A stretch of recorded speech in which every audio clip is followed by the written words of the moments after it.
বাংলাদেশ বিষয়াবলীর আন্তর্জাতিক সম্পর্ক সংক্রান্ত এই ক্লাসটিতে আমি ফারহান সাকিব আপনাকে স্বাগত জানাচ্ছি। আজকের ক্লাসটি থেকে আমরা জানব বাংলাদেশের পররাষ্ট্রনীতি ও কূটনৈতিক মিশন সম্পর্কে, বিশ্ব সংস্থায় বাংলাদেশের অবস্থান সম্পর্কে, বাংলাদেশের আন্তর্জাতিক অবস্থান সম্পর্কে, বাংলাদেশের বিশ্ব স্বীকৃতিপ্রাপ্ত বিষয়সমূহ সম্পর্কে নানা প্রয়োজনীয় ও গুরুত্বপূর্ণ তথ্যগুলো, যেগুলো পরবর্তীতে বিভিন্ন সময় আমরা বিভিন্ন কাজে লাগাতে পারবো। আসুন তাহলে শুরু করা যাক।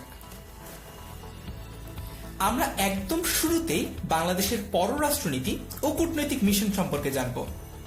প্রশ্ন হচ্ছে, মিশন ব্যাপারটা আসলে কি?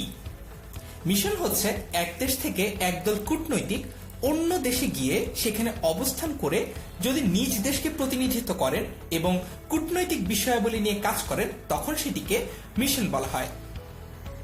বাংলাদেশের প্রথম পররাষ্ট্রমন্ত্রীর নাম হচ্ছে খন্দকার মোশতাক আহমেদ। বাংলাদেশের প্রথম নারী পররাষ্ট্রমন্ত্রীর নাম হচ্ছে ডক্টর দীপুমণি।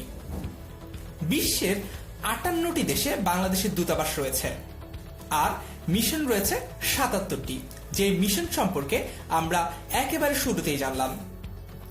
বাংলাদেশের 2টি স্থায়ী মিশন আছে, একটি হচ্ছে নিউ ইয়র্কে এবং আরেকটি হচ্ছে জেনেভায়। স্থায়ী মিশন বলতে বোঝানো হয় আন্তর্জাতিক সংস্থাগুলোতে যে মিশন হিসেবে বাংলাদেশের কূটনৈতিকরা কাজ করেন সেগুলোকে। তারপর মালদ্বীপের দূতাবাস বাংলাদেশে পুনরায় চালু হয় 2015 সালের 1 জানুয়ারি। মালদ্বীপ এবং বাংলাদেশ তাদের কূটনৈতিক সম্পর্ক স্থাপন করে 1978 সালের 22 সেপ্টেম্বর। পররাষ্ট্র মন্ত্রণালয়ের বাজেট 40% কমে যাওয়ার কারণে মালদ্বীপ 2014 সালের মার্চ মাসে বাংলাদেশে তাদের দূতাবাস বন্ধ করে দিয়েছিল। তারপর বাংলাদেশের পাসপোর্ট দিয়ে ইসরায়েল ব্যতীত পৃথিবীর সব দেশ ভ্রমণ করা যায়। ইসরায়েলে ভ্রমণ করা যায় না কারণ ইসরায়েলের সাথে বাংলাদেশের কোনো কূটনৈতিক সম্পর্ক নেই, অর্থাৎ বাংলাদেশ ইসরায়েলকে একটি স্বাধীন ও সার্বভৌম রাষ্ট্র হিসেবে স্বীকৃতি প্রদান করেনি। এমনকি মুক্তিযুদ্ধ চলাকালীন প্রথম দেশ হিসেবে ইসরায়েল যখন বাংলাদেশকে একটি স্বাধীন ও সার্বভৌম রাষ্ট্র হিসেবে স্বীকৃতি দানের অফার দেয়, বাংলাদেশ সেটি প্রত্যাখ্যান করে। কারণটি হচ্ছে, বাংলাদেশ যদি ইসরায়েলের সেই প্রস্তাবটি গ্রহণ করত, পরবর্তীতে মুসলিম দেশগুলোর যে সংগঠন ওয়াইসি রয়েছে সেখানে সদস্যপদ পেতে বাংলাদেশকে বেশ বেগ পোহাতে হতো এবং আন্তর্জাতিক বিভিন্নমুখী চাপেরও বাংলাদেশকে সম্মুখীন হতে হতো। তারপর রাষ্ট্রদূত, হাই কমিশনার এবং মিশন প্রধানদের নিয়োগ দেন মাননীয় প্রধানমন্ত্রী। বাংলাদেশ কসোভোকে স্বীকৃতি দেয় 2008 সালে। বাংলাদেশ ও যুক্তরাষ্ট্রের মধ্যে টিকফা চুক্তিটি স্বাক্ষরিত হয় 2013 সালের 25 নভেম্বর। মাথায় প্রশ্ন আসতেই পারে, টিকফা ব্যাপারটি আসলে কি? টিকফা হচ্ছে trade and investment cooperation framework agreement. এই চুক্তিটিতে আছে যে বাণিজ্য ও বিনিয়োগের জন্য উভয় দেশের মধ্যে উদার ও অনুধাবনযোগ্য পরিবেশ তৈরির কথা। এর ফলে সম্প্রসারিত বাণিজ্য ও বিনিয়োগ হবে এবং এ থেকে লাভবান হবে উভয় দেশ। বাণিজ্য ও বিনিয়োগের পথে যেসব প্রতিবন্ধকতা এবং রক্ষণশীল উপাদান রয়েছে সেগুলো কমিয়ে আনা হবে। উভয় দেশের বিনিয়োগ বৃদ্ধির পরিবেশ সৃষ্টির মাধ্যমে অর্থনৈতিক প্রবৃদ্ধির সুযোগ বৃদ্ধি করতে হবে। আশা করি বাংলাদেশের পররাষ্ট্রনীতি ও কূটনৈতিক মিশন সম্পর্কে আমরা কিছু স্পষ্ট ধারণা পেয়েছি। তারপর এখন আমরা বিশ্ব সংস্থাগুলোতে বাংলাদেশের অবস্থান কিরকম সেটি সম্পর্কে জানব। প্রথমেই আমরা দেখতে পাচ্ছি জাতিসংঘের কথা। আমরা সবাই জানি যে বাংলাদেশ জাতিসংঘের 136তম সদস্য রাষ্ট্র। বাংলাদেশের সাথে গ্রানাডা ও গিনি বিসাউ সদস্যপদ লাভ করে। গ্রানাডা 137তম এবং গিনি বিসাউ 138তম জাতিসংঘের সদস্য রাষ্ট্র। বাংলাদেশের সদস্যপদ লাভের বিরুদ্ধে ভেটো প্রদান করে চীন এবং সেই তারিখটি হচ্ছে 1972 সালের 25 আগস্ট। বাংলাদেশ জাতিসংঘের পর্যবেক্ষকের মর্যাদা লাভ করে 1972 সালের 17 অক্টোবর। বাংলাদেশ জাতিসংঘের সদস্যপদ লাভ করে 1974 সালের 17 সেপ্টেম্বর জাতিসংঘের 29তম অধিবেশনে। জাতিসংঘের সাধারণ পরিষদে সভাপতির দায়িত্ব পালন করেছেন বাংলাদেশি হুমায়ুন রশিদ চৌধুরী, আর জাতিসংঘের নিরাপত্তা পরিষদের সভাপতির দায়িত্ব পালন করেছেন বাংলাদেশি আনোয়ারুল করিম চৌধুরী। বাংলাদেশ নিরাপত্তা পরিষদের সদস্যপদ লাভ করে দুইবার। নিরাপত্তা কাউন্সিলের অস্থায়ী সদস্য ছিল বাংলাদেশ 1979-80 সালে এবং 2000-2001 সালে। 2000 থেকে 2001 সালের মেয়াদে সিয়েরা লিওন সম্পর্কিত কমিটির সভাপতি ছিল বাংলাদেশ। একই সময় বাংলাদেশ নিষেধাজ্ঞার ভূমিকা সম্পর্কিত কার্যনির্বাহী কমিটির চেয়ারম্যানও ছিল। আশা করি বিশ্ব সংস্থা হিসেবে জাতিসংঘে বাংলাদেশের অবস্থানটি কি রকম সেটি সম্পর্কে আমরা একটি ধারণা পেয়েছি। তারপর এখন আমরা বাংলাদেশের সফরকারী জাতিসংঘের মহাসচিববৃন্দের নাম জেনে নেব এবং তারা কে কোন দেশকে প্রতিনিধিত্ব করেন সেটি সম্পর্কে আমরা জানব। আমরা প্রথমেই দেখতে পাচ্ছি যে 1973 সালের 9 ফেব্রুয়ারি কুর্ট ওয়াল্ডহেইম তিনি অস্ট্রিয়ার প্রতিনিধিত্বকারী ছিলেন এবং তিনি জাতিসংঘের মহাসচিব হিসেবে প্রথম বাংলাদেশ সফর করেন। জাভিয়ের পেরেজ দা কুয়েলার তিনি ছিলেন পেরুর এবং তিনি 1989 সালের 3 থেকে 6 মার্চ বাংলাদেশ সফর করেন। তারপর কফি আনান, তিনি ছিলেন ঘানার নাগরিক। কফি আনান 2001 সালের 13 থেকে 15 মার্চ বাংলাদেশ সফর করেন। দক্ষিণ কোরিয়ার বান কি মুন 1 থেকে 2 নভেম্বর 2008 এবং 13 থেকে 15 নভেম্বর 2011 এই সময়কালে বাংলাদেশ সফর করেন। 2018 সালের 1 থেকে 3 জুলাই পর্তুগালের নাগরিক অ্যান্টোনিও গুতেরেস, যিনি কিনা তৎকালীন সময় জাতিসংঘের মহাসচিব ছিলেন, তিনি বাংলাদেশ সফর করেন। আশা করি আমরা স্পষ্টতই বুঝতে পারছি যে জাতিসংঘের কোন কোন মহাসচিব তাদের মেয়াদকালে বাংলাদেশ সফর করেছেন। তারপর এখন আমরা জাতিসংঘের বাংলাদেশি শুভেচ্ছা দূতদের সম্পর্কে জানব। আমরা দেখতে পাচ্ছি জাতিসংঘের বাংলাদেশি শুভেচ্ছা দূত হিসেবে কাজ করেছেন মাশরাফি বিন মুর্তজা, সাকিব আল হাসান, আরিফা জাহান মৌসুমী, যিনি একজন চিত্রনায়িকা, এবং তামিম ইকবাল। তো সংক্ষেপে জেনে নেওয়া যাক তাদের সম্পর্কে। মাশরাফি ইউএনডিপির শুভেচ্ছা দূত হয়েছিলেন 2014 সালে। সাকিব আল হাসান ও আরিফা জাহান মৌসুমী তারা ইউনিসেফের শুভেচ্ছা দূত হয়েছেন 2013 সালে। 2020 সালে তামিম ইকবাল বিশ্ব খাদ্য কর্মসূচির শুভেচ্ছা দূত হয়েছেন। ক্ষুধামুক্ত পৃথিবীর জন্য এই সংস্থাটি কাজ করে থাকে। আশা করি আমরা বুঝতে পেরেছি যে জাতিসংঘের বাংলাদেশি শুভেচ্ছা দূত হিসেবে কারা কারা কাজ করছেন। তারপর আমরা এখন জেনে নেব যে বিভিন্ন সংস্থায় বাংলাদেশের সদস্যপদ লাভ সম্পর্কে এবং তার পাশাপাশি এই যে সংগঠনগুলো রয়েছে বা সংস্থাগুলো রয়েছে সেগুলো সম্পর্কেও আমরা সংক্ষেপে জেনে নেব, যাতে পরবর্তীতে আমরা বুঝতে পারি যে কোন সংস্থাটির গুরুত্ব আসলে কি রকম। প্রথমেই আমরা দেখতে পাচ্ছি কমনওয়েলথ। বাংলাদেশ 1972 সালের 18 এপ্রিল কমনওয়েলথের সদস্যপদ অর্জন করেন। কমনওয়েলথ অফ নেশনস বা কমনওয়েলথ এটি পূর্বে ব্রিটিশ সাম্রাজ্যের অন্তর্ভুক্ত যে রাষ্ট্রগুলো ছিল এমন স্বাধীন রাষ্ট্রগুলোকে নিয়ে গঠিত একটি আন্তর্জাতিক সংস্থা। এর সদর দপ্তর লন্ডনে অবস্থিত। মূলত কমনওয়েলথ রাষ্ট্রগুলোর মধ্যে পারস্পরিক সহযোগিতা বৃদ্ধি করাই এর মূল উদ্দেশ্য। আন্তর্জাতিক শান্তি, দারিদ্র্য বিমোচন, গণতন্ত্র প্রতিষ্ঠা, লিঙ্গ বৈষম্যের বিরুদ্ধে লড়াই, মুক্ত বাণিজ্য, এরকম আরো অনেক কার্যক্রম রয়েছে কমনওয়েলথের। কমনওয়েলথের সদস্য রাষ্ট্রের সংখ্যা 54টি। এরপর আমরা দেখতে পাচ্ছি ডব্লিউএইচও। বাংলাদেশ ডব্লিউএইচওর সদস্যপদ অর্জন করে 1972 সালের 17 মে।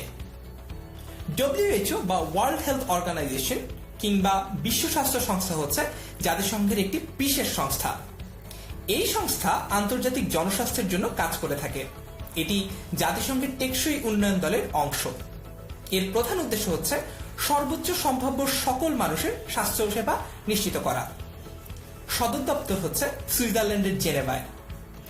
1948 সালের 7 এপ্রিল এটি প্রতিষ্ঠিত হয়েছিল এবং এই তারিখটিতেই বিশ্ব স্বাস্থ্য দিবস হিসেবে আমরা পালন করে থাকি। বিশ্ব স্বাস্থ্য সংস্থার কার্যক্রমের মধ্যে রয়েছে সার্বজনীন স্বাস্থ্যসেবার পক্ষে পরামর্শ দেওয়া, জনস্বাস্থ্যের ঝুঁকি নিরীক্ষণ করা, স্বাস্থ্য জরুরি পরিস্থিতিতে প্রতিক্রিয়া সমন্বয় করা এবং মানব স্বাস্থ্য ও সুস্বাস্থ্যের প্রচার করা। এরপর আমরা দেখতে পাচ্ছি আইএমএফ। বাংলাদেশ আইএমএফ এর সদস্য হয়েছে 1972 সালের 17 আগস্ট। আইএমএফ এর পূর্ণরূপ হচ্ছে ইন্টারন্যাশনাল মনিটারি ফান্ড বা আন্তর্জাতিক মুদ্রা তহবিল। এই সংস্থাটি যাত্রা শুরু হয় 1945 সালের 27 ডিসেম্বর। জাতিসংঘ কর্তৃক অনুমোদিত স্বায়ত্তশাসিত একটি আর্থিক প্রতিষ্ঠান হচ্ছে আইএমএফ। পৃথিবীর বিভিন্ন দেশের মুদ্রামানের হ্রাস বৃদ্ধি পর্যবেক্ষণ করা এর প্রধান কাজ। এই সংস্থার কার্যক্রম শুরু থেকেই আন্তর্জাতিক একটি স্বীকৃতি অর্জন করে নেয়। আইএমএফ এর সদর দপ্তর ওয়াশিংটন ডিসিতে। বিভিন্ন দেশের মুদ্রানীতি এবং মুদ্রামানের হ্রাস বৃদ্ধি পর্যবেক্ষণ করার পাশাপাশি এটি বিভিন্ন সময় বিভিন্ন প্রকল্প কিংবা প্রকল্প সংশ্লিষ্ট কাজগুলো পর্যবেক্ষণ করে বা তদারকি করে। এরপর আমরা দেখতে পাচ্ছি আইএলও। বাংলাদেশ আইএলও সদস্যপদ অর্জন করে 1972 সালের 22 জুন। আইএলওর পূর্ণরূপ হচ্ছে ইন্টারন্যাশনাল লেবার অর্গানাইজেশন। এটি প্রতিষ্ঠিত হয় মূলত প্রথম বিশ্বযুদ্ধের পর 1919 সালে। এর সদর দপ্তর সুইজারল্যান্ডের জেনেভায়। শ্রমিকদের উন্নতি, তাদের সুযোগ সুবিধা ও অধিকার নিশ্চিত করার লক্ষ্যে এটি প্রতিষ্ঠিত হয়। 40টিরও বেশি দেশে আইএলওর আন্তর্জাতিক দপ্তরের পাশাপাশি আঞ্চলিক দপ্তর রয়েছে। ইউনেস্কো। বাংলাদেশ ইউনেস্কো সদস্যপদ অর্জন করে 1972 সালের 27 অক্টোবর। ইউনেস্কোর পূর্ণরূপ হচ্ছে united nations educational, scientific and cultural organisation. বিশ্বে শিক্ষা, বিজ্ঞান ও সাংস্কৃতিক প্রসার এবং উন্নয়নের মাধ্যমে মানুষের জীবনমানের উন্নয়ন ঘটানো এই সংস্থাটির মূল লক্ষ্য। 1945 সালের নভেম্বরে লন্ডন সম্মেলনে ইউনেস্কো প্রতিষ্ঠার সিদ্ধান্ত হয়। 1946 সালে এই সংস্থা জাতিসংঘের সহায়ক সংস্থা হিসেবে স্বীকৃতি অর্জন করে। প্যারিসে ইউনেস্কোর সদর দপ্তর অবস্থিত। আইএইএ। বাংলাদেশ এর সদস্যপদ অর্জন করে 1972 সালের 27 সেপ্টেম্বর। এর পূর্ণরূপ হচ্ছে ইন্টারন্যাশনাল অ্যাটমিক এনার্জি এজেন্সি, যেটি বিশ্বে পারমাণবিক শক্তির শান্তিপূর্ণ ব্যবহার এবং সামরিক উদ্দেশ্যে এর ব্যবহার রোধকল্পে কাজ করে থাকে। এই সংস্থাটি 1957 সালের 29 জুলাই প্রতিষ্ঠিত হয়। এর সদর দপ্তর অস্ট্রিয়ার ভিয়েনায় অবস্থিত। সংস্থাটি জাতিসংঘের অধীনস্থ কিন্তু স্বায়ত্তশাসিত একটি সংস্থা। ন্যাম। বাংলাদেশ এর সদস্যপদ অর্জন করে 1973 সালের 5 সেপ্টেম্বর। ন্যামের পূর্ণরূপ হচ্ছে নন অ্যালাইন মুভমেন্ট বা বাংলায় বলা হয় জোট নিরপেক্ষ আন্দোলন। দ্বিতীয় বিশ্বযুদ্ধের পরে ঔপনিবেশিক রাষ্ট্রগুলো ভেঙে যখন স্বাধীন রাষ্ট্র সৃষ্টি হতে থাকে তখনকার সময়ের ঘটনা। বিশ্ব রাজনীতি জড়িয়ে পড়ে স্নায়ুযুদ্ধে। যুক্তরাষ্ট্র ও সোভিয়েত ইউনিয়নের মধ্যকার স্নায়ুযুদ্ধে পুরো পৃথিবী তখন বিভক্ত হয়ে গেছে। 1955 সালের এপ্রিলে ইন্দোনেশিয়ার বাংদুতে অবস্থিত বাংদু কনফারেন্স ছিল ন্যামের ইতিহাসের প্রথম গুরুত্বপূর্ণ মাইলফলক। ন্যামের প্রথম সম্মেলনে 25টি দেশ অংশগ্রহণ করে। 1961 সালে পুরাতন যুগোস্লাভিয়ার রাজধানী বেলগ্রেডে জন্ম হয় জোট নিরপেক্ষ আন্দোলনের। ন্যামের কোনো সদর দপ্তর নেই। বর্তমানে ন্যামের সদস্য সংখ্যা 120টি। ফাও। ফাও এর পূর্ণরূপ হচ্ছে food and agriculture organisation. Bangladesh এর সদস্যপদ অর্জন করে 1973 সালের 12 নভেম্বর। এটি জাতিসংঘের একটি সংস্থা। প্রতিষ্ঠিত হয় 1945 সালের 16 অক্টোবর। এই সংস্থা মূলত ক্ষুধাকে জয় করার আন্তর্জাতিক প্রচেষ্টায় নেতৃত্ব দেয়। উন্নত ও উন্নয়নশীল উভয় ধরনের দেশের জন্য FAO বা ফাও একটি নিরপেক্ষ ফোরাম হিসেবে কাজ করে, যেখানে সমস্ত জাতি সমান হয়ে বিভিন্ন নীতিমালা নিয়ে আলোচনা করে ক্ষুধামুক্তি সংক্রান্ত। ফাও এর জ্ঞান এবং তথ্যের একটি উৎস হিসেবে কাজ করে এবং পৃথিবীর বিভিন্ন দেশকে সহায়তা প্রদান করে। উন্নয়নশীল দেশগুলোতে কৃষির আধুনিকায়ন, উন্নত বন ও মৎস্য চর্চায় সাহায্য করে।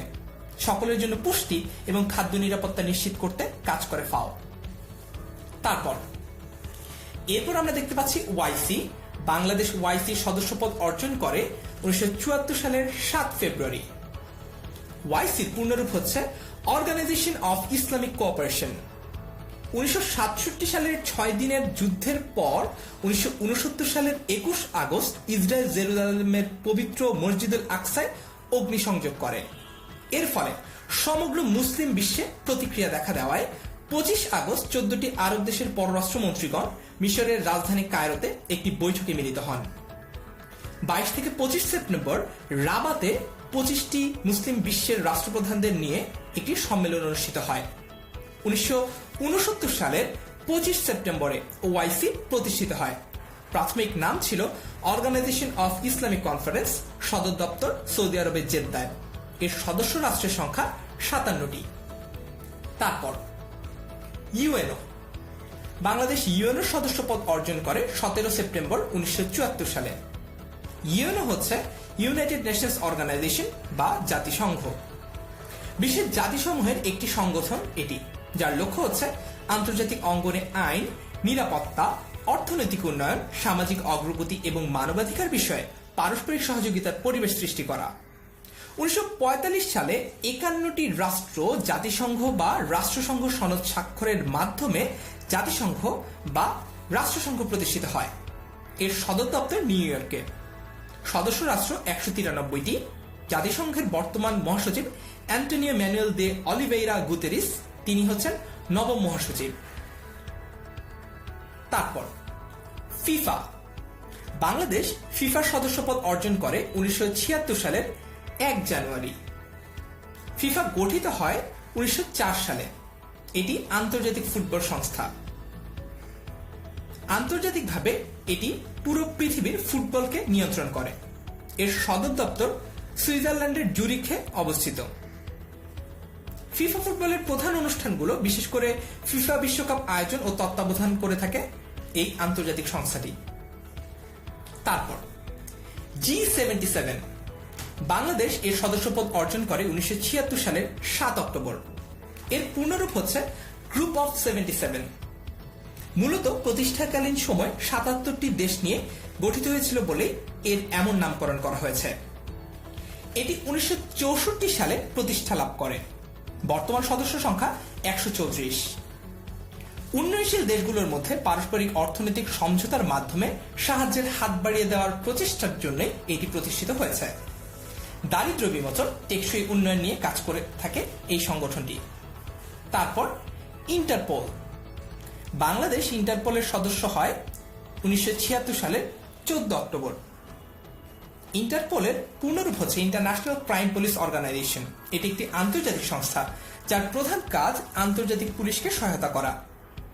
এটি 1923 সালে ইন্টারন্যাশনাল ক্রিমিনাল পুলিশ কমিশন নামে প্রতিষ্ঠিত হয় এবং 1946 সালে বর্তমানের নামে এর নামকরণ করা হয়। ইন্টারপোলের বর্তমান সদস্য 194টি দেশ। এর সদর দপ্তর ফ্রান্সের লিওতে। এটি জাতিসংঘের পর দ্বিতীয় বৃহৎ আন্তর্জাতিক সংস্থা। তারপর সিড্যাপ। বাংলাদেশ এর সদস্য হয় 1987 সালের 8 এপ্রিল। সিড্যাপের পূর্ণরূপ হচ্ছে centre on integrated rural development for Asia and the Pacific. Bangladesh কেন্দ্রিক আন্তঃরাষ্ট্রীয় সংস্থা এটি এবং এর লক্ষ্য হচ্ছে পল্লী উন্নয়ন ও দারিদ্র্য বিমোচন। 1979 সালের 6 জুলাই এশিয়া ও প্রশান্ত মহাসাগরীয় অঞ্চলের দেশ ও জাতিসংঘের খাদ্য ও কৃষি সংস্থা ফাওয়ের সদস্যদের নিয়ে এটি প্রাথমিকভাবে গঠিত হয়। এর সদর দপ্তর ঢাকার চামেলি ভবনে। বর্তমানে সদস্য সংখ্যা 15। তারপর মিগা। বাংলাদেশ এর সদস্যপদ অর্জন করে 1988 সালের 12 এপ্রিল। এর পূর্ণরূপ হচ্ছে মাল্টিল্যাটারাল ইনভেস্টমেন্ট গ্যারান্টি এজেন্সি।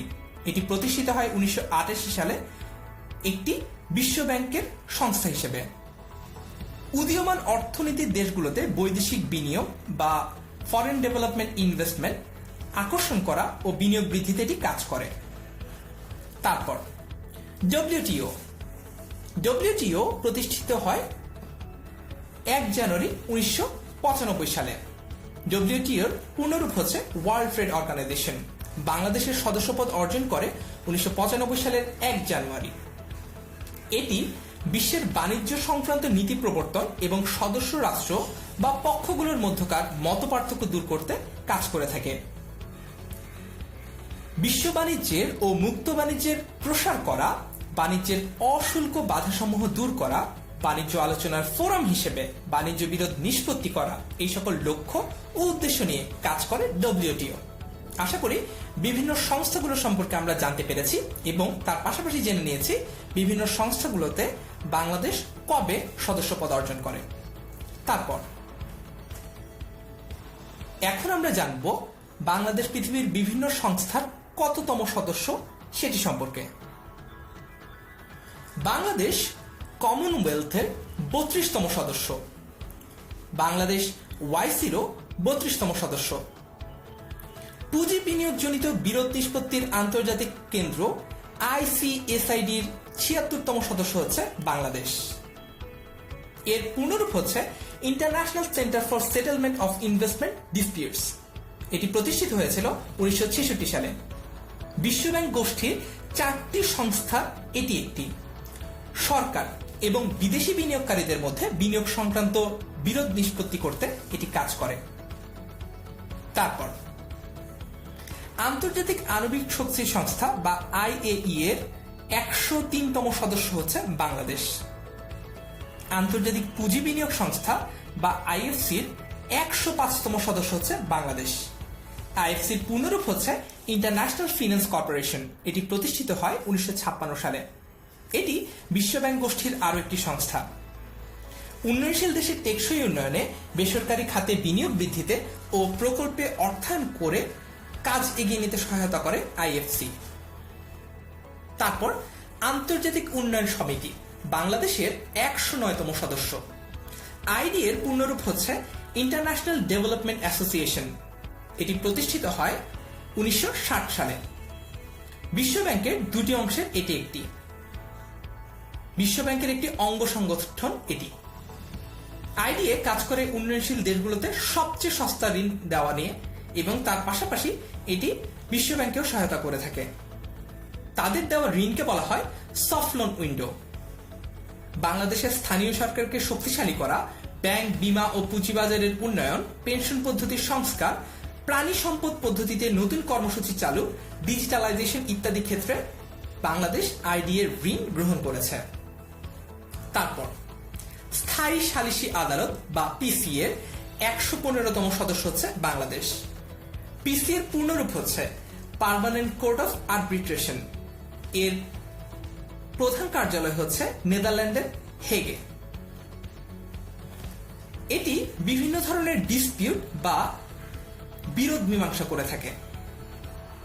তারপর পুনর্গঠন ও উন্নয়নের জন্য আন্তর্জাতিক ব্যাংক বা IBRD-র 118তম সদস্য হচ্ছে বাংলাদেশ।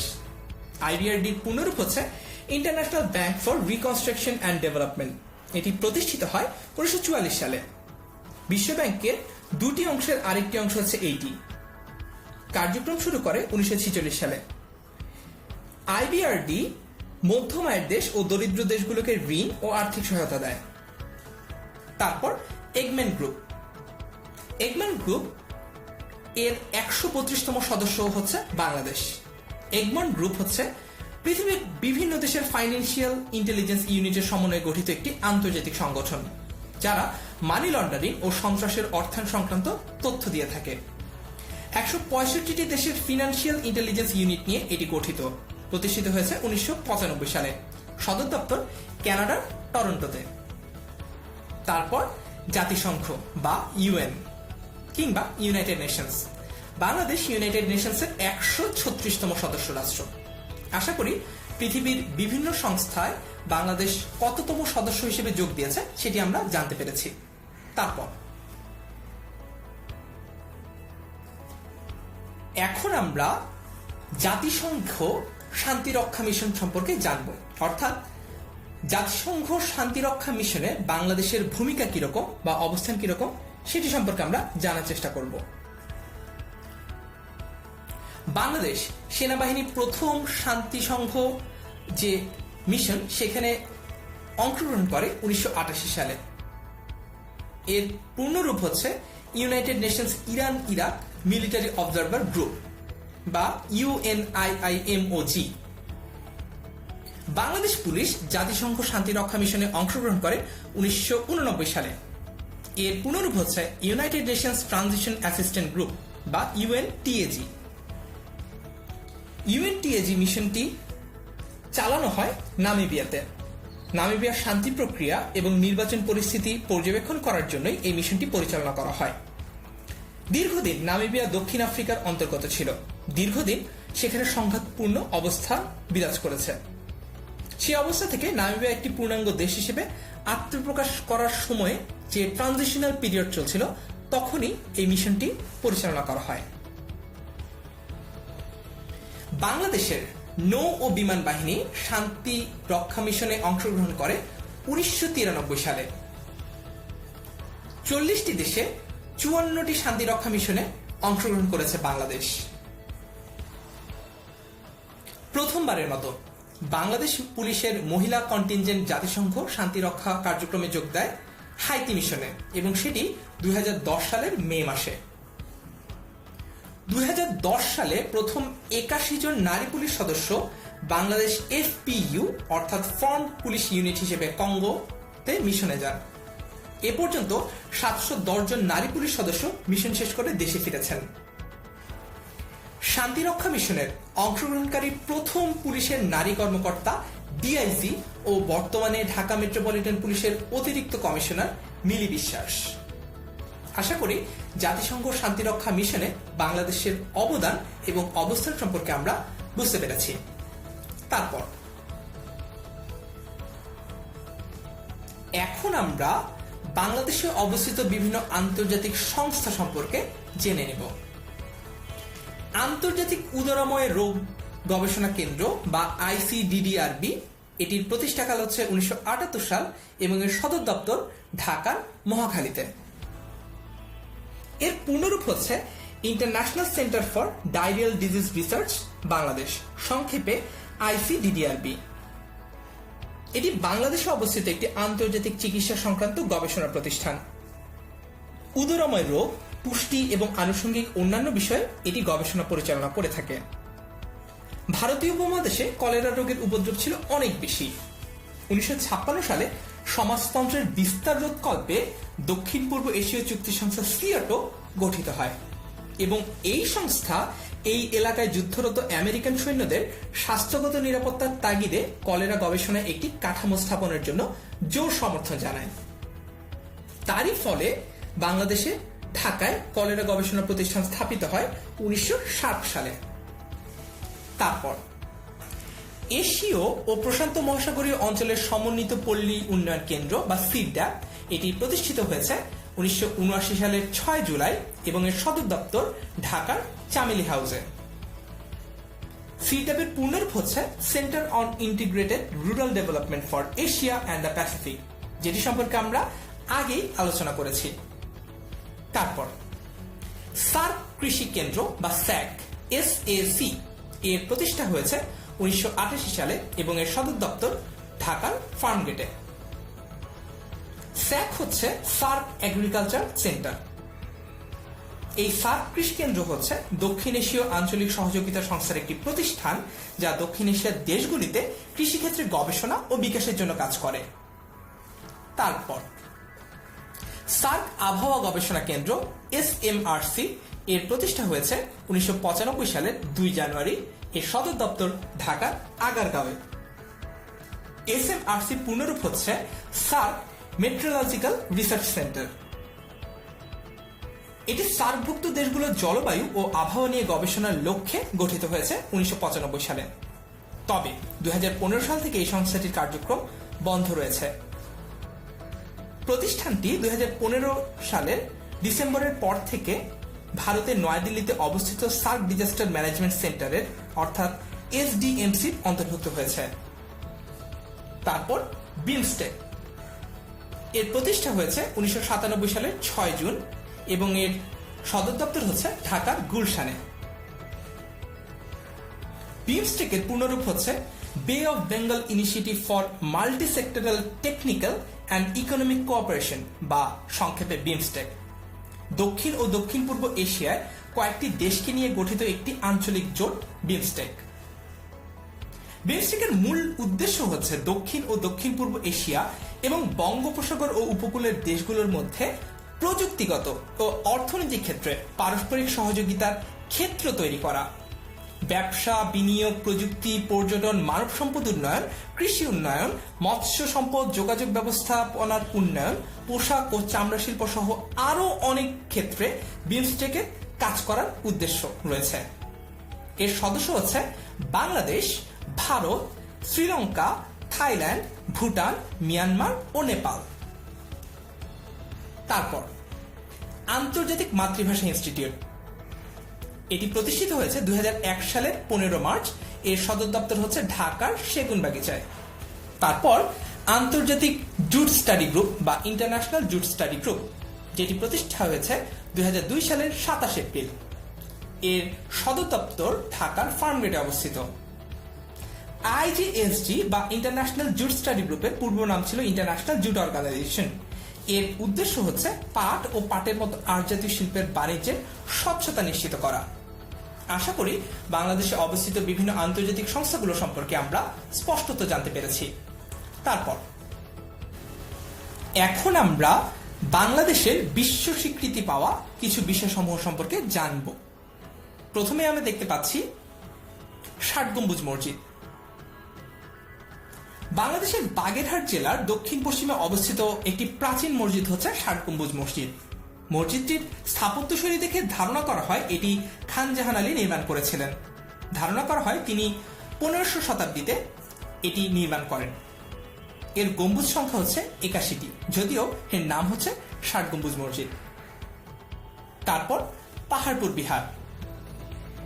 পাহাড়পুর বৌদ্ধ বিহার বা সোমপুর বিহার বর্তমানে ধ্বংসপ্রাপ্ত একটি প্রাচীন বৌদ্ধ বিহার। পাল বংশের দ্বিতীয় রাজা শ্রী ধর্মপাল দেব 8ম শতকের শেষের দিকে বা 9ম শতকে এই বিহারটি তৈরি করেছিলেন। 1879 খ্রিস্টাব্দে স্যার আলেকজান্ডার কানিংহাম এই বিশাল স্থাপনা আবিষ্কার করেন। ধারণা করা হয় প্রায় 300 বছর বৌদ্ধ ধর্ম শিক্ষা কেন্দ্র ছিল এই পাহাড়পুর বিহার। তারপর হচ্ছে সুন্দরবন। সুন্দরবন পৃথিবীর সবচেয়ে বড় ম্যানগ্রোভ বন। বাংলাদেশে এর ক্ষেত্রফল প্রায় 6017 বর্গমিটার। সুন্দরবনের প্রধান গাছ হচ্ছে সুন্দরী। এই বনেই রয়েছে পৃথিবীর বিখ্যাত রয়্যাল বেঙ্গল টাইগার। আর 14 ফেব্রুয়ারি সুন্দরবন দিবস হিসেবে পালন করা হয়। ৬০ গম্বুজ মসজিদ 1985 সালে, পাহাড়পুর বিহার 1985 সালে এবং সুন্দরবন 1997 সালে ইউনেস্কো কর্তৃক বিশ্ব ঐতিহ্য হিসেবে স্বীকৃতিপ্রাপ্ত হয়। আশা করি আমাদের কাছে পরিষ্কার।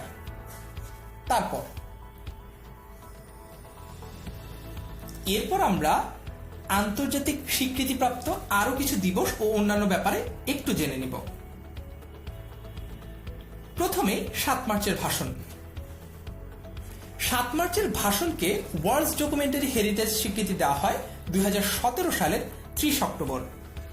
ইউনেস্কোর মেমোরি অব দ্য ওয়ার্ল্ড বা MOW কর্মসূচির উপদেষ্টা কমিটি 7 মার্চের ভাষণ সহ মোট 78টি দলিলকে memory of the world international রেজিস্টারে যুক্ত করার সুপারিশ করে।